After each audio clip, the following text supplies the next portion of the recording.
જનો છે આ બધાય મહાપાપ હરમ પ્રોતમ મોટા મોટા પાપોને હરનાર ભગવાન મહાદેવનું સ્વરૂપ છે. પશ્યથા અર્ચતા દર્શન કરવા માત્રથી, અર્ચન કરવા માત્રથી પશ્યતા અર્ચતા તદા ભગવાન શિવનું દર્શન કરી, અર્ચન કરી મનુષ્ય પોતાના જીવનના દરેક પાપોમાંથી મુક્ત બને છે. એવા ભગવાન મહાદેવના લિંગ સ્વરૂપોનો અદ્ભુત મહિમા છે. આપણા સદગુરુ હોય એના પર પૂર્ણ આપણે ભરોસાને શ્રદ્ધા રાખતા હોય તો પણ એ ભગવાન મહાદેવની ઉપાસના છે. શિવ મહાપડા ગ્રંથમાં જેને ગુરુ લિંગ તરીકે વર્ણવ્યું છે. આપણે જે સદગુરુ છે ભગવાન મહાદેવના સ્વરૂપ છે, આવું પણ શિવ મહાપડામાં કહ્યું છે. જેની પાસેથી આપણને ભગવાનની ભક્તિ મળે છે, જેની પાસેથી જીવન જીવવાનું આપણને માર્ગદર્શન મળ્યું છે, એ આપણા માટે શિવ સ્વરૂપ છે. આપણે બોલીએ ને ગુરુદેવ તો જ્ઞાનની મૂર્તિ કહેવાય, સાક્ષાત જ્ઞાન આપનાર આપણે જ્યોત છે. અમારું બહુ જૂનું આ કીર્તન છે, ઘણા વર્ષોથી હું ગાઉં છું અને ઘણા મારા શિવ ભક્તોને આ કીર્તન કંઠસ્થ પણ છે. જેને કંઠસ્થ સાથે ગાશે આપણે આપણા ગુરુને યાદ કરીએ, આપણા સદગુરુને યાદ કરીએ, જેની પાસેથી આપણે દીક્ષિત થયા છે, જેની પાસે તમને સારા વિચારો મળ્યા છે, જેની પાસે સારું માર્ગદર્શન મળ્યું છે, જેની પાસેથી આપણને જીવન પરિવર્તન કરવાની પ્રેરણાઓ મળે છે, એમને યાદ કરીએ આપણે.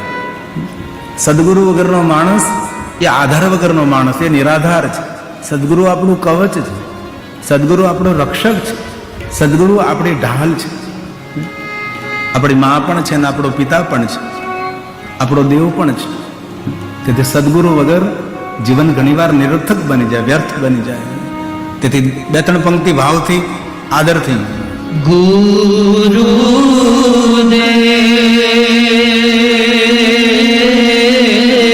પોતાના સદગુરુને યાદ કરે ભાવથી. સદગુરુનું દર્શન કરવાથી કલ્યાણ તો થાય જ, પણ સદગુરુને યાદ કરવા માત્રથી કલ્યાણ નહીં, પરમ કલ્યાણ થાય. ઘણાના ઉપર કોઈ સદગુરુ હોય જ નહીં. જેમ ગાય ભેંસ બળદનો કોઈ અધિકારી જ ન હોય, આનો કોઈ અધિકારી ન હોય. શિવ મહાપડા ગ્રંથની અંદર સદગુરુનો ખૂબ મહિમા બતાવ્યો છે. જ્યાં આપણી શ્રદ્ધા લાગે, જ્યાં આપણો પ્રેમ જાગે, હંમેશા શરણાગતિ સ્વીકારીને સારું માર્ગદર્શન સાંભળવું ને માનવું, સ્વીકારવું, અનુસરણ કરવું જોઈએ. આઈએ આપણા સૌના સદગુરુને મનોમન યાદ કરીએ. ગુરુ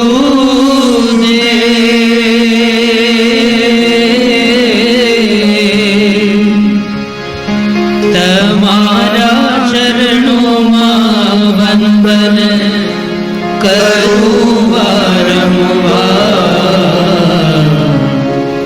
ગુરુદેવ તો જ્ઞાનની મૂર્તિ કહેવા, ગુરુદેવ તો જ્ઞાનની મૂર્તિ કહેવા. પૂર્ણ લાગવા દર્શન થાય, ગુરુદેવ તો જ્ઞાનની મૂર્તિ કહેવા, ગુરુદેવ તો જ્ઞાનની મૂર્તિ કહેવા.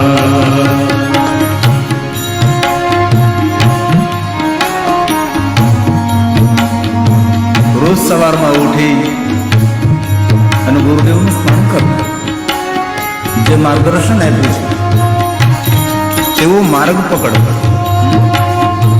જેથી કરીને ખોટો માર્ગ, ખોટો રસ્તો પકડાય ન જાય. જોગી ન બનીએ પણ જીવનમાંથી જાગી જઈએ, એ બહુ મહત્વનું છે. આપણે તો કાંઈ જોગી બનીએ ભાગવાના નથી. જોગી ન બનીએ પણ જીવનમાં જાગી જઈએ તો ઘણા જીવનના દુઃખ પણ ભાગી જાય.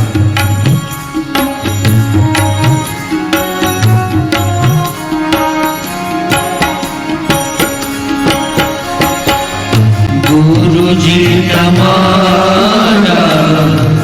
દર્શન કરતા જ્યોત આનંદની જાગે, જ્યોત આનંદની જાગે. ગુરુજી તમારા दर्शन करता ज्योत आनंद जागे ज्योत आनंद जागे दया करो गुरु राह बताओ दुख हमारो भागे दुख हमारो भागे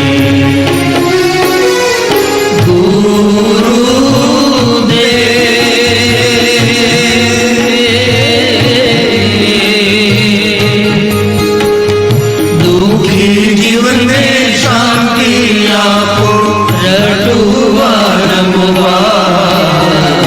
गुरुदेव तो ज्ञान नहीं मूर्ति कहवा गुरुदेव तो ज्ञान नहीं मूर्ति कहवा આપણો આધાર આપણી છત્ર છાયા છે, પથદર્શક છે, માર્ગદર્શક છે. એ સદગુરુ છે જેના તરફથી આધ્યાત્મિક માર્ગ મળ્યો છે, જેના વચનો સાંભળતા જીવન પરિવર્તન થયું છે. એવા આપણા સદગુરુ છે, સાક્ષાત ભગવાનના સ્વરૂપ છે. તેથી તો રોજ બોલીએ ને ગુરુ બ્રહ્મા ગુરુ વિષ્ણુ ગુરુ દેવો મહેશ્વર. શા માટે? એટલે તો ગુરુર બ્રહ્મા ગુરુર્વિષ્ણુ ગુરુર્દેવો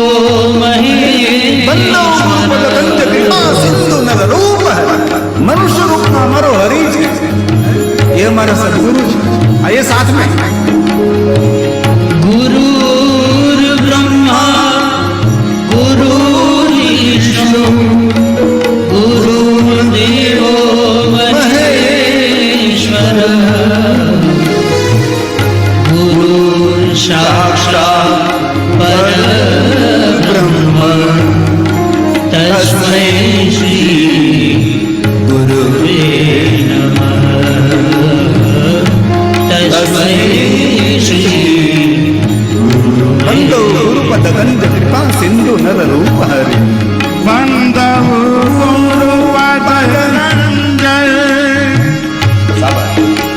કૃપા સિંધુ મનુષ્યના રૂપમાં અમારો હરિ છે, એ અમારો સદગુરુ છે, અમારો ભગવાન છે, અમારો તારણહાર છે. મહામોહતમ ઘનઘોર અજ્ઞાન રૂપી અંધકારમાંથી અંજવાળા તરફ લઈ જનારો અમારો સદગુરુ છે. જાસુ બચન રવિહર નિકર એના વચનો એવા છે જેમ સવારમાં સૂર્યનો ઉદય થાય અને સુંદર સુંદર કિરણો નીકળે, અમારા જીવનમાં અંજવાળું પાથરે, એવા અમારા સદગુરુ છે. બંદૌ ગુરુપદ પદ્મ પરાગા માનસ સુરુચિ સુવાસ સરસ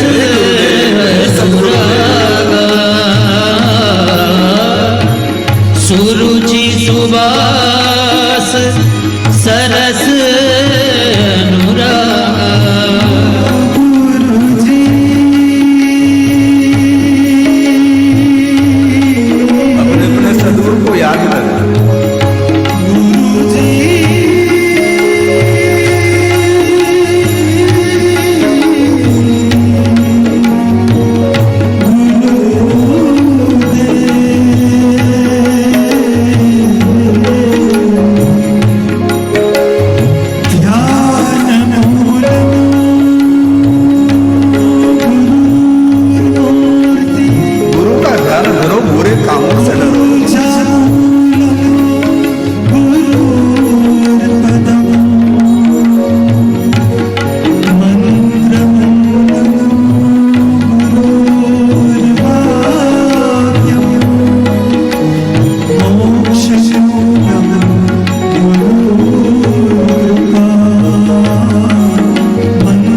ઉપકાર કરો અંતર્યામી, ઉપકાર કરો અંતર્યામી, અવગુણ તમારા પલમાં કાપે, વિદ્યા આપો ગુરુ અમારા અવગુણને દૂર કરો હે વિદ્યા આપો ગુરુ જ્ઞાની,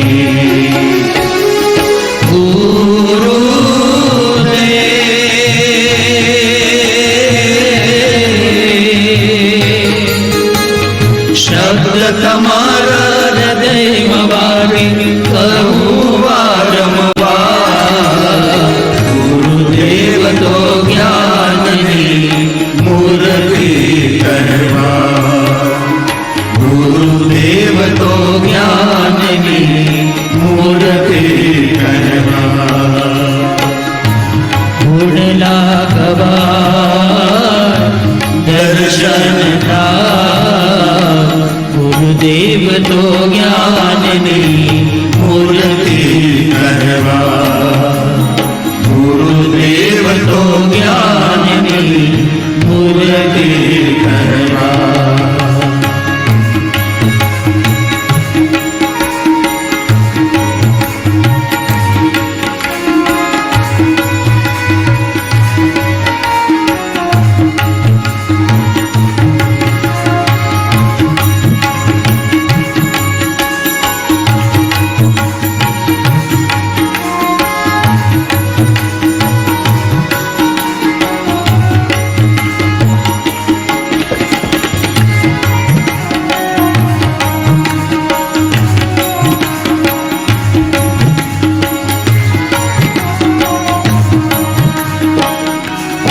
હે ગુરુદેવ, રડતી આંખે યાદ કરું છું, યાદ કરું દિવસ રાતે, યાદ કરું દિવસ રાતે, બોલીએ સાથે રડતી આંખે યાદ કરું છું, યાદ કરું દિવસ રાતે, યાદ કરું દિવસ રાતે, શોભા મારી આપ બઢાવો, ભવસાગર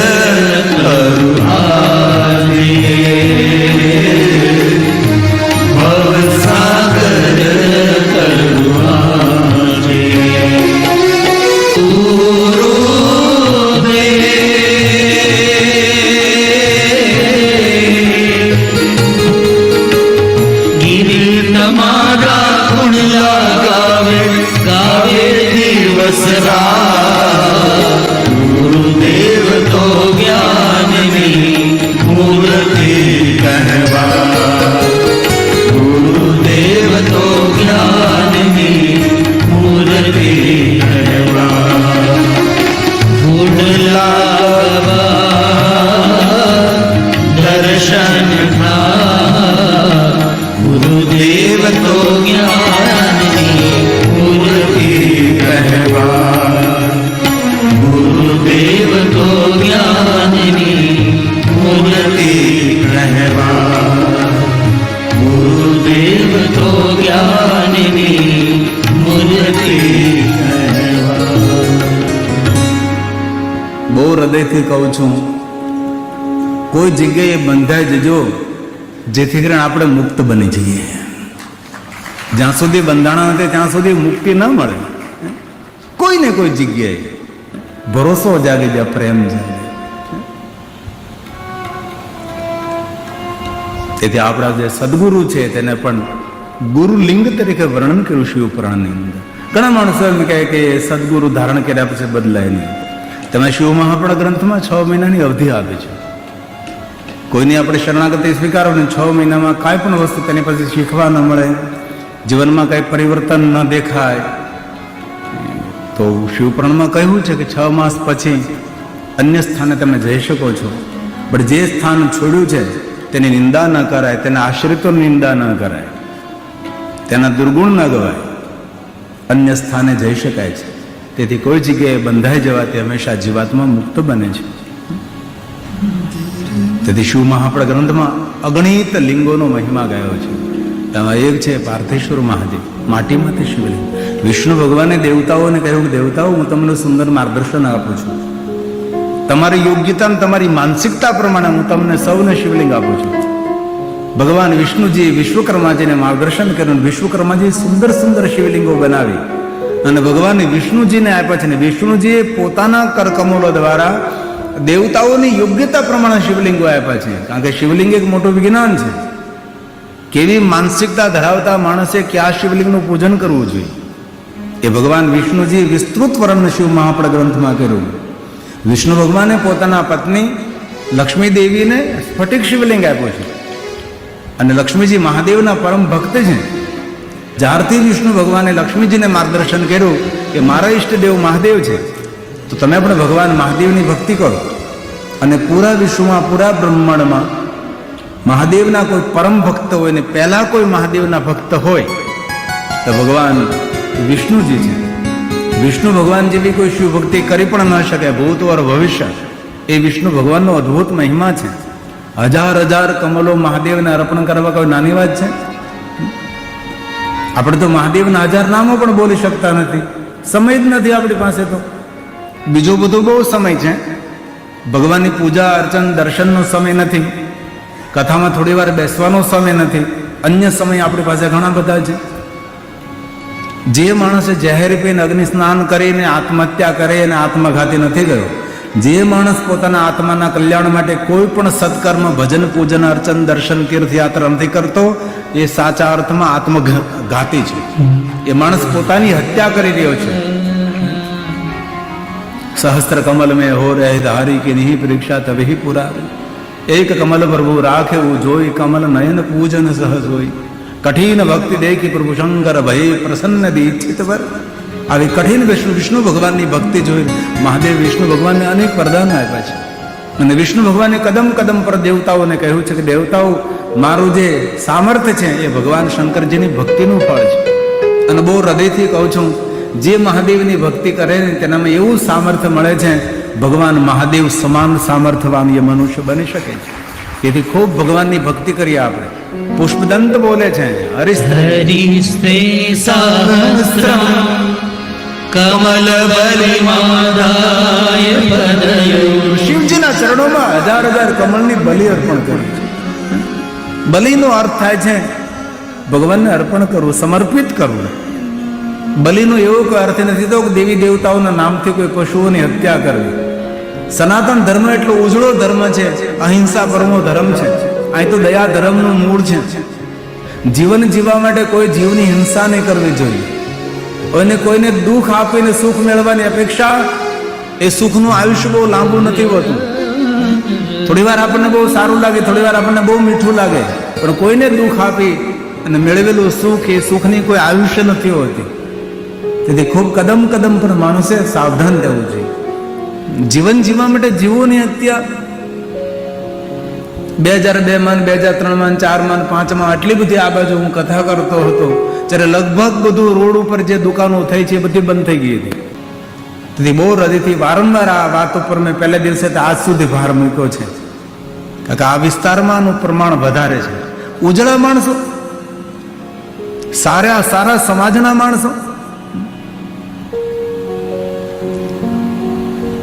મેં અનેક વાર કથામાં કહ્યું, ચાણક્યએ એમ કહ્યું, ભૂખ લાગી હોય, અન્નનો એક કણ ન મળે, રોટલાનો એક ટુકડો ન મળે અને મૃત્યુ થવાની તૈયારી હોય તો ચાણક્ય એમ કહે કે હસતા હસતા મૃત્યુને સ્વીકારી લેવું, પણ મુખમાં માંસનો ટુકડો ન મૂકવો. આ આપણી સંસ્કૃતિ છે ભાઈ. આપણા પ્રાંતમાં તો કેટલા ખાતરા પીતરા, કેટલા લોકો, તમે વિચાર તો કરો. આ કઈ સંખ્યા નાની નથી. હું તમને કહું, આટલી મોટી સંખ્યામાં આપણે રહીએ છીએ, એટલી મોટી સંખ્યામાં ભેગા થયા છીએ. એક એક માણસ કામે લાગી જાય તો વર્ષે 2 વર્ષે પાછો આ બાજુ હાકલ પડવા આવું ત્યારે આપણે જે સંખ્યા છે એની કરતા 10 ગણી સંખ્યા આપણે થઈ જાય. હવે બધા જ પવિત્ર છીએ, અમે બધા પવિત્ર ભોજન કરીએ છીએ, અમે શ્રેષ્ઠ અને સારું ભોજન કરીએ છીએ. ભગવાને ખાવાની ક્યાં કઈ તાણવું, કેટલું ખાવાનું બનાવ્યું છે. અને મને દુઃખ તો આ તમારા વિસ્તારનો એ થાય કે પક્ષીનો કલરવ નથી. 5, 4:30, 5 વાગે ઉભા થતા ખબર કોઈ પક્ષીનો કલરવ નથી. રોજ હું 3, 3:30, 4 વાગે છત પર આટા મારતો, 5, 5:30, કોઈ પક્ષીનો કલરવ જ નથી. પક્ષી ક્યાં જતા રહ્યા? અહીંથી પક્ષીઓ કેમ નહીં? ફક્ત ને ફક્ત 5 વાગે એટલે કોઈ પક્ષીનો અવાજ ના હોય, એક જ પક્ષીનો અવાજ આવે જેને કપાવાનું છે. 1 લાખ કુકડા બોલે, 1 લાખ કુકડા બોલે. તેથી દ્રઢ સંકલ્પ કરવાનો છે આપણે.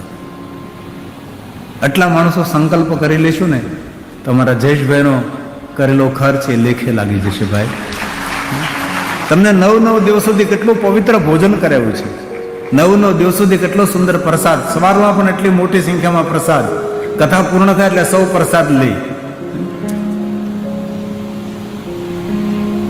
તેથી બલિ શબ્દોનો અર્થ થાય. અને એક વાત ધ્યાનમાં રાખજો, કોઈ પણ દેવી દેવતાઓને પશુની બલિ ચડતી હોય ત્યાં દર્શન કરવા નહીં જવું, આપણે ત્યાંથી દૂર રહેવાનું. એ બાજુ જવાનું જ નહીં, નકર એ પછી બીડ આવે કે પ્રસાદ તો લેવો જ પડશે, નકર આમ થાય ને તેમ થાય ને ફલાણું થાય ને કાંઈ ન થાય. જેની પાસે ભગવાન શિવની ભક્તિનું બળ હોય ને, એનો કોઈ વાળ પણ વાંકો ન કરી શકે, એનું કોઈ અહિત પણ ન કરી શકે.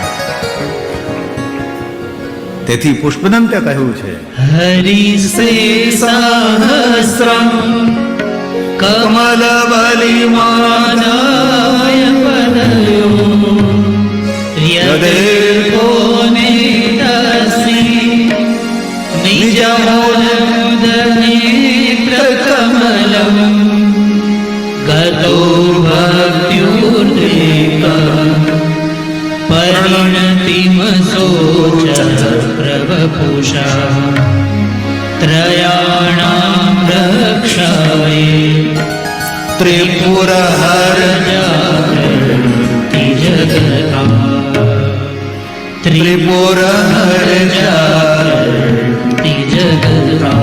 ભગવાન મહાદેવનું નામ છે ત્રિપુરારી.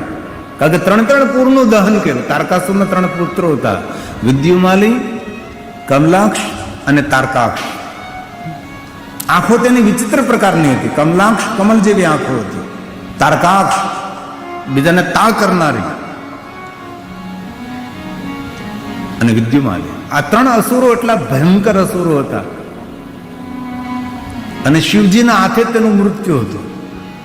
અને મહાદેવનું જ ભજન કરતા હતા. અને દેવતાઓને દુઃખ આપનારા હતા, ધર્મના વિરોધી હતા. પણ ભગવાન મહાદેવજી 1000 વર્ષે એક પલ માટે જ્યારે એક સીધા આવે છે ત્યારે એ સમય તેને બાળીને ભસ્મ કરે છે. ત્રિપુરારી બહુ મોટી કથા છે. જય જય શંકર, જય ત્રિપુરારી. રથ ક્ષોણિયંતા એ પુષ્પદંત બોલ્યા છે. શતદ્રુતિ રગેન્દ્રો ધનુરથો રથાંગે ચંદ્રાતો. સૂર્ય ચંદ્રના તેને પૈડા બનાવ્યા, રથના પૃથ્વીનો હાથે બનાવ્યો, બ્રહ્માને સારથે બનાવ્યો છે. રથ ચરણ પાણી શરયતે દિદક્ષોસ્તે કોયમ ત્રિપુર તૃણ માંડવંબર વિધિ. એ ઘાસના ત્રણખલાની જેમ 3 તન પૂરને બાળીને ભસ્મ કર્યા છે. વિધેયે ક્રીડયંતો આવી ભગવાન સુંદર ક્રીડા કરી છે. ન ખલુ પરતંત્ર પ્રબુધિય ન ખલુ પરતંત્ર પ્રબુધિય. પરમાત્મા કોઈ દી પરતંત્ર ન પણ અદભુત લીલા કરે છે. વિષ્ણુ ભગવાને સર્વ દેવતાઓને સુંદર માર્ગદર્શન આપ્યું છે. દેવતાઓ, હું તમને ભગવાન મહાદેવના નિરાકાર લિંગ સ્વરૂપની પૂજાનું માર્ગદર્શન કરું છું. અને વિશેષ પ્રકારે ભગવાન વિષ્ણુજીએ લક્ષ્મીજીને મહાદેવની ભક્તિ આપી છે. અને લક્ષ્મી મહાદેવના પરમ ભક્ત છે. એમાં દરેક દેવતાઓને શિવલિંગો આપ્યા પછી ભગવાન વિષ્ણુજી એક જ વાત કરી છે, આપનાથી ક્યારે પણ કોઈ શિવલિંગની પૂજા ન થાય, પણ પાર્થેશ્વર મહાદેવની પૂજા કરવી. અને આપણે પણ ક્યારેક અવસર મળે તો બિલવૃક્ષ નીચે બેસીને, તુલસીની પાસે બેસીને, એકાંતમાં બેસીને માટીમાંથી સુંદર શિવલિંગનું નિર્માણ કરી, એક શિવલિંગથી લઈ અને 10 કરોડ શિવલિંગનો મહિમા શિવપુરાણમાં ગયો છે. વિશેષ પ્રકાર કોઈ વિદ્વાન બ્રાહ્મણોને આમંત્રિત કરી અને વિધિવત પણ ભગવાનની પૂજા થઈ શકે. અને એ સંભવ ન હોય તો આપ પોતે પોતાને જાતે પંચાક્ષર મંત્ર બોલીને ભગવાન મહાદેવના પાર્થેશ્વરનું પૂજન કરી શકો છો. ભગવાને વચન આપ્યું છે, જે મનુષ્ય પાર્થેશ્વર મહાદેવનું પૂજન કરે તેનું અકાળે મૃત્યુ ન થાય. કાંઈક તો કરવું જોઈએ ને. આ તો રાત્રે સૂઈ જવું ને સવારે જાગવું ને ખાવું ને નાવું, વળી પાછું સૂઈ જવું, વળી ખાવું ને નાવું, કોઈ વિશેષતા નહીં જીવનમાં. તેથી આજથી આપણા જીવનમાં ભક્તિએ પ્રવેશ કરવાનો છે. આપણને જોઈને બીજા ભક્તિ માર્ગ પર પ્રેરિત થાય. તેથી ભગવાનના વચનો છે, જે પાર્થેશ્વર મહાદેવનું પૂજન કરે, આપ મૃત્યુ હરમ, अपमृत्युहरं काल मृत्युर्श्रापी विनाशनम्. કોઈ શ્રાપ આપ્યો હોય અને પાર્થેશ્વર મહાદેવનું પૂજન કરી તો શ્રાપમાંથી મુક્તિ મળે છે. તેથી જ્યારે અવસર મળે ત્યારે, ક્યારે સોમવાર હોય, ત્રયોદશી હોય, પ્રદોષ હોય, શિવરાત્રિ હોય, મહાશિવરાત્રિ હોય, કૃષ્ણ પક્ષની અષ્ટમી હોય. એક સુંદર મેં આજ એક વાત શોધી કાઢી છે. આજ મને કોઈ સવારમાં પૂછવું હતું કે બિલોપત્ર સોમવાર ન તોડાય? તો જરૂર. ઇન્દુ વાસરે એટલે સોમવારના દિવસે બિલોપત્ર ન તોડાય, અમાસને દિવસે બિલોપત્ર ન તોડાય, સંક્રાંતિના દિવસે બિલોપત્ર ન તોડાય. અષ્ટમી પછી શુક્લ પક્ષની અષ્ટમી હોય કે કૃષ્ણ પક્ષની અષ્ટમી હોય, બિલોપત્ર ન તોડાય. અને રાત્રે તો ભૂલથી બિલોપત્ર ન તોડાય. અને બહુ હૃદયથી કહું છું, ક્યારેય પણ શિવાલયે જવાનો સમય ન હોય તો બિલવૃક્ષનું દર્શન કરવા માત્રથી ભગવાન મહાદેવના દર્શન કરવાનું ફળ પ્રાપ્ત થાય. તેથી ગઈકાલે કેટલા સૌને બિલવૃક્ષ ભેટમાં આપ્યા. સૌ પોતપોતાના આંગણે બિલવૃક્ષ વાવવું અને ત્યાં ગંદુ પાણી ન જાય તેની ખાસ કાળજી રાખવી. પવિત્ર તેને જલ અર્પણ કરવું. તેની નીચે બેસીને પંચાક્ષર મંત્રનો જાપ કરીએ. બિલવૃક્ષ નીચે બેસીને પાર્થેશ્વર મહાદેવનું પૂજન કરીએ. બિલવૃક્ષ નીચે બેસીને ધ્યાન કરીએ, પ્રાણાયામ કરીએ. બિલવૃક્ષ આરોગ્ય આપે છે. બિલવૃક્ષ આપણા માટે વરદાન છે, આપણા માટે આશીર્વાદ છે. તેથી ભગવાન વિષ્ણુજીએ દેવતાઓને પાર્થેશ્વર મહાદેવ પૂજા કરવા તરફ પ્રેરિત કર્યા. આપ મૃત્યુ હરમ કાલ મૃત્યુ હરમ શ્રાપે વિનાશનમ સદ્ય. મનની કામના પૂર્ણ કરનારું પાર્થેશ્વર મહાદેવનું પૂજન છે.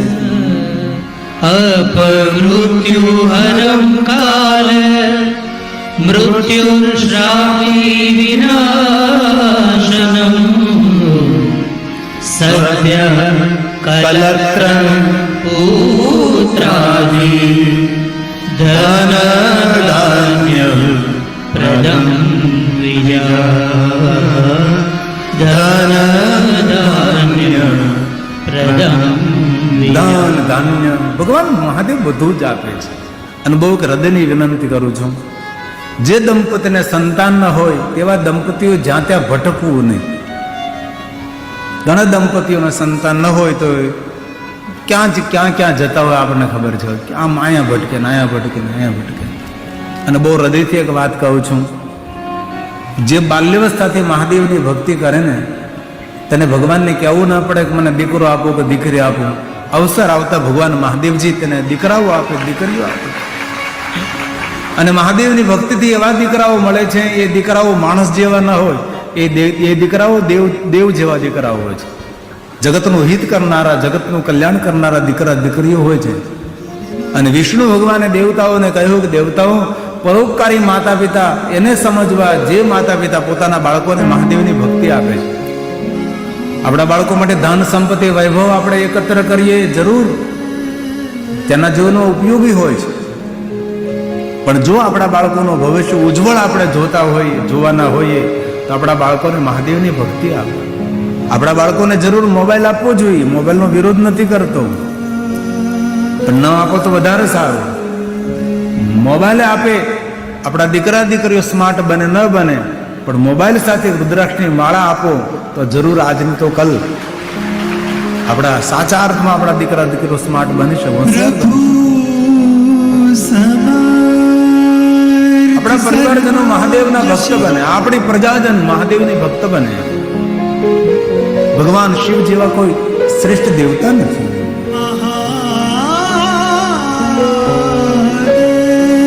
મેં આજે જોયું સવારના કેટલા બાળકો છોકરાને લઈને મારી પાસે આવે. બાળકોના હૃદયમાં તેને ભગવાન મહાદેવ પ્રત્યે ભાવ જગાયો હોય છે. મહાદેવ પ્રત્યે અને બહુ હૃદયથી આદર કરું છું. આપ સૌની ઉપસ્થિતિ એ પણ આપણા માતા પિતાના પુણ્યનું જ ફલ છે ને. કોઈને કોઈ રીતે આપના માતા પિતાએ તમને સંસ્કાર આપે છે કે ભાઈ બેટા, દીકરા દીકરી, જ્યાં જ્યાં ભગવાનની કથા થતી હોય ત્યાં બેટા જાજે, ભગવાનની કથાનું શ્રવણ કરજે, સારી વાતનું ગ્રહણ કરજે અને તારા જીવનને પરિવર્તન કરજે. અને ભગવાનનું દર્શન તો ખુલ્લી આંખો દ્વારા ધ્યાન છે. આપણે મોટા મોટા યજ્ઞો ન કરી શકીએ, આપણે સર્વ તીર્થોની યાત્રા ન કરી શકીએ, મોટા મોટા દાન પણ ન કરી શકીએ. દુનિયામાં જેટલા દાન કહેવાય, જેટલા યજ્ઞો કહેવાય, જેટલા તીર્થ કહેવાય, જેટલી પૂજા અર્ચન કહેવાય, એ બધી પૂજા અર્ચન દાન યજ્ઞ યાગાદી બધું જ ફલ આપનારી કોઈ પરંપરા હોય તો ભગવાનની કથા જ. કથા સાંભળવાથી બધા જ પ્રકારના પુણ્યો પ્રાપ્ત થાય છે. ઘણીવાર કથામાં કહ્યું કે જે માણસ પહેલી વાર કથા સાંભળતો હોય એ પહેલે દિવસે ફોટો પડાવી લે. હવે તો ફોટો પડાવવા માટે સ્ટુડિયોમાં જવાની જરૂર નથી, તમારા હાથમાં જ મોબાઈલ છે. તમે પોતે તમારી સેલ્ફી પાડી શકો છો. પણ એક સમજાતું ને, સેલ્ફી પાડે ત્યારે મોઢા શું વાંકા કરી નાખતા છે, ખબર નહીં સેલ્ફી પાડવાનું મોઢું વાંકું જ આવે. આવું શા માટે? પહેલે દિવસે ફોટો પાડી લેવો, 9 દિવસ ભગવાનની કથા સાંભળીએ, નિયમોનું ધારણ કરીએ, 9 દિવસ પછી તમે એક ફોટો પાડો, તમારો ફોટો તમારા સ્ટેટસ ઉપર મૂકવા જેવો ફોટો છે. આ ભગવાનની ભજનમાં, ભગવાનની કથામાં અદ્ભુત શક્તિ છે.